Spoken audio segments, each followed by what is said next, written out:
Well, good afternoon, everyone. Thanks for coming out to hear an update on Pretium and our Brucejack mine. I'll be making some forward-looking statements throughout my presentation. Well, to start things off, I'd just like to speak about what separates us from the other mid-tier gold producers in this space, especially the Canadian ones. First off, our Brucejack mine's located in British Columbia, a solid Tier 1 jurisdiction. Secondly, we've been profitable every quarter since achieving commercial production back on July 1, 2017. And during that time, we've generated $359 million in cash flow. I don't think there's another company out that can boast of that record. For those of you new to Pretium and Brucejack, take a look at the left-hand side of the slide, dark blue shaded area. Our Brucejack mine is located about 1,000 kilometers north of Vancouver, just to the east of the Alaska Panhandle. And on the right-hand side of the slide, that large blue shaded area, that's an outline of our 1,200 square kilometers of mineral claims located in the heart of the Golden Triangle. Our Brucejack mine, which hosts our high-grade gold Valley of the Kings deposit, is located on the western edge of our claims. And that blue dotted line you see running down to the south, that's the route of our transmission line we built as part of our construction. It ties us into the BC grid and gives us access to power at 7 cents Canadian per kilowatt hour. We've always focused on local hiring at Pretium. We're right from the early days in exploration, through development, and now in production. So I'm proud to say that we have over 50% of our workforce comes from Northwest British Columbia, and over 90% of our workforce comes out of BC in general. Turning to ESG, more and more importance placed on ESG and getting the word out on that. BC has some of the most stringent environmental regulations out there. So we collect a lot of data and we file it with the government just to stay in compliance. So we have an initiative underway where we're taking all this data, making it more user-friendly so that the likes of MSCI, ISS, can get a hold of it and actually rate us properly on that. So that initiative is underway. We expect to get a launch off our website in the next quarter. Turning to the financials, we had a fairly solid first half of the year, $33 million in adjusted earnings, or 18 cents per share. Most importantly, over $81 million in cash flow. Back in December of last year, we had a permit increased by the province of BC, allowing us to increase production from 2,700 tons per day up to 3,800 tons per day. So 2019 is a ramp up of the Brucejack mine. We expect to hit that 3,800 ton per day on a sustainable mining basis, day in, day out, by the end of this year. In the meantime, we're expecting to average around 3,500 tons per day over the course of the year at an average grade of, say, 10.4 grams of gold per ton. Looking at our all-in sustaining costs, first half of the year, $905 per ounce of gold sold. As production picks up through the second half of the year and we keep a sharp focus on costs, we expect our all-in sustaining costs to be in the range of $775 to $875 per ounce of gold sold. Coming back to cash flow. At Pretium, profitability and cash flow are what we focus on. So coming back to the second quarter, $41 million in cash flow. First half of the year, $81 million in cash flow. And our first 2 years of operation, $359 million in cash flow. And we put that cash flow to good use. Late December of last year, we repurchased 100% of a precious metal stream we had sold as part of our construction financing back in 2015. That was $237 million, all of the cash flow. Our robust cash flow allowed us to refinance our construction debt. This was in December as well, with a $480 million bank debt facility. And over the first half of this year, we've already paid down $65 million of that debt.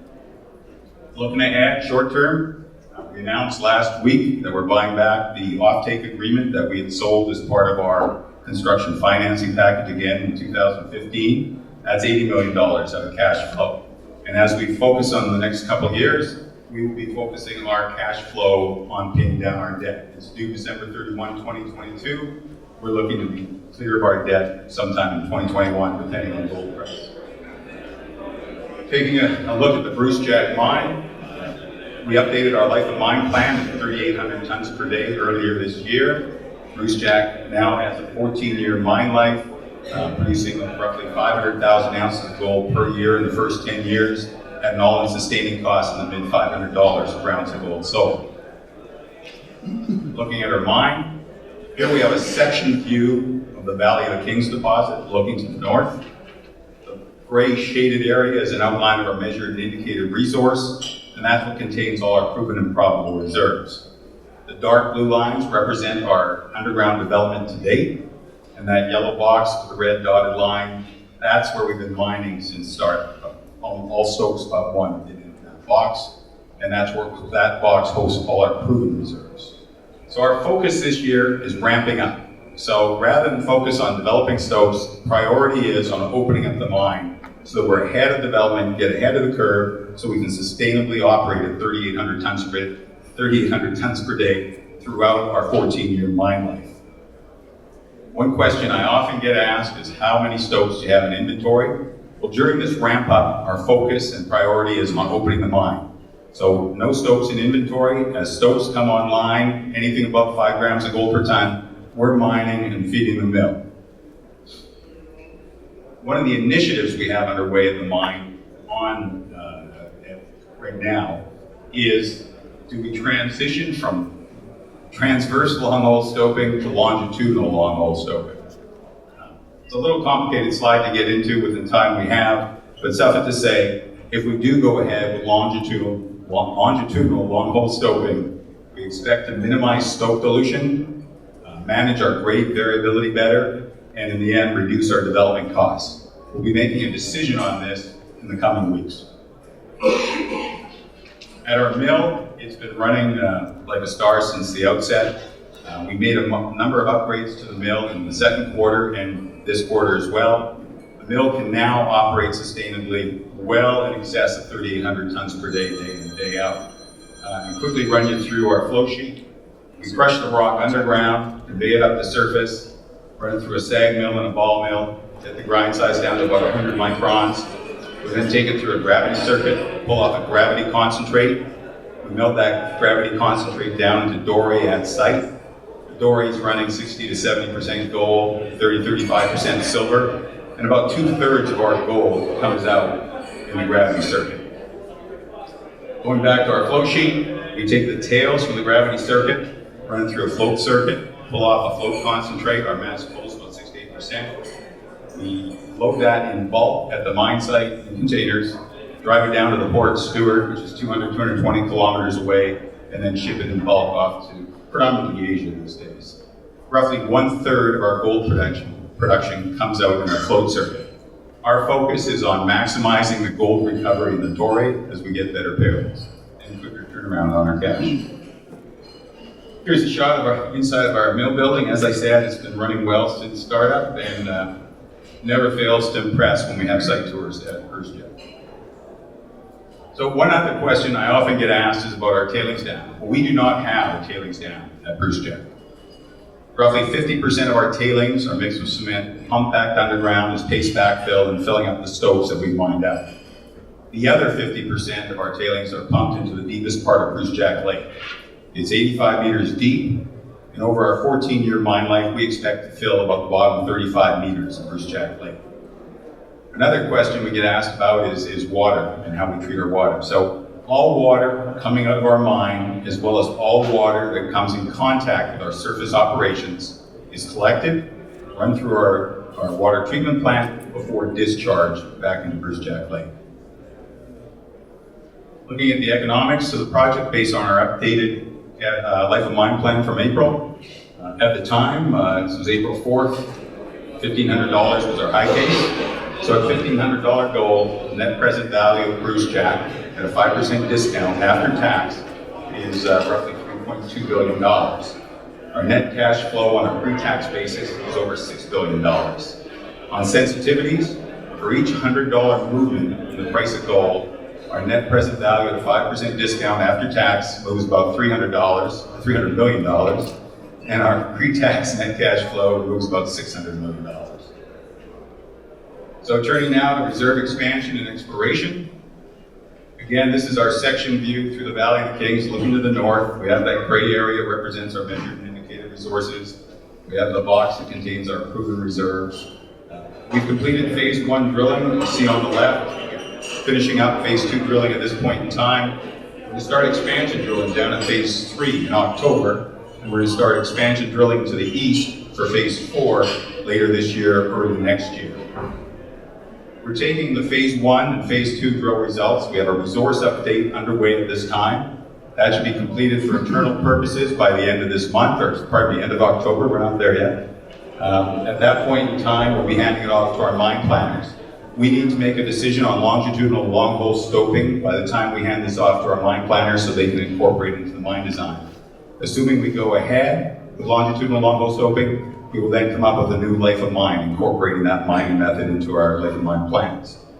Target completion is first quarter next year, where we make public our resource reserve and likely a new life of mine plan for Brucejack.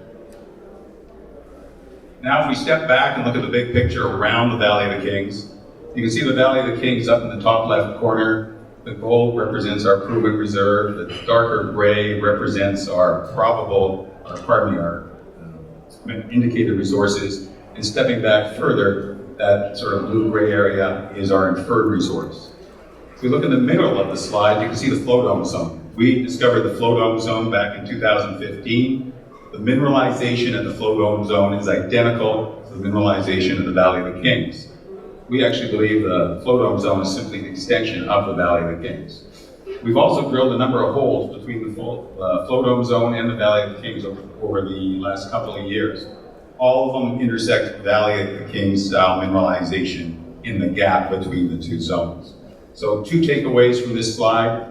First and foremost, there's incredible room for reserve expansion potential at the Valley of the Kings as we look at it in context with the flow dome zone. And the second takeaway is we believe that the source for the gold in the Valley of the Kings and the flow dome zone is a porphyry sitting down beneath the Valley of the Kings. So we've drilled a few holes, you can see that, at depth, targeting the porphyry. We continue to get hotter, shall we say, or closer to that porphyry. We have another hole underway, our 4th of this year, targeting the porphyry, and we'll get results as they come in. Now, stepping way back and looking at our full land package, we've got, as I mentioned, 1,200 square kilometers of claims in the Golden Triangle. The Brucejack mine is located up on the left-hand side of the screen. We're currently drilling. We have 3 drills at the A6 zone, and we have 1 down in the Heimlich zone. A6 gave us some good results early on, 2,500 grams per ton silver and 1.8% copper over 1.5 meters. So a little bit of joy. We're following up on that. Unfortunately, the assay labs in BC are backed right up, and so we're waiting 6 weeks for assay turnaround at this point in time. So a lot early days yet on the rest of the property, but we believe there's a lot of potential for another mine on our big claim package. Well, that's our presentation. I'll just quickly sum up. Production, we expect to be at 3,800 tons per day by the end of this year. We're drilling to expand our reserves. We're looking for the source of the gold at the Valley of the Kings at depth, for a porphyry at depth. And we have a regional exploration program going on. We have a couple of weeks left in that program before the snow starts getting a little too thick to keep mining, but we'll keep pushing it till then. And then finally, in the first quarter next year, we're going to have a resource and reserve update and likely an updated life of mine plan. So that's my presentation. Thank you. Thank you very much, Phil.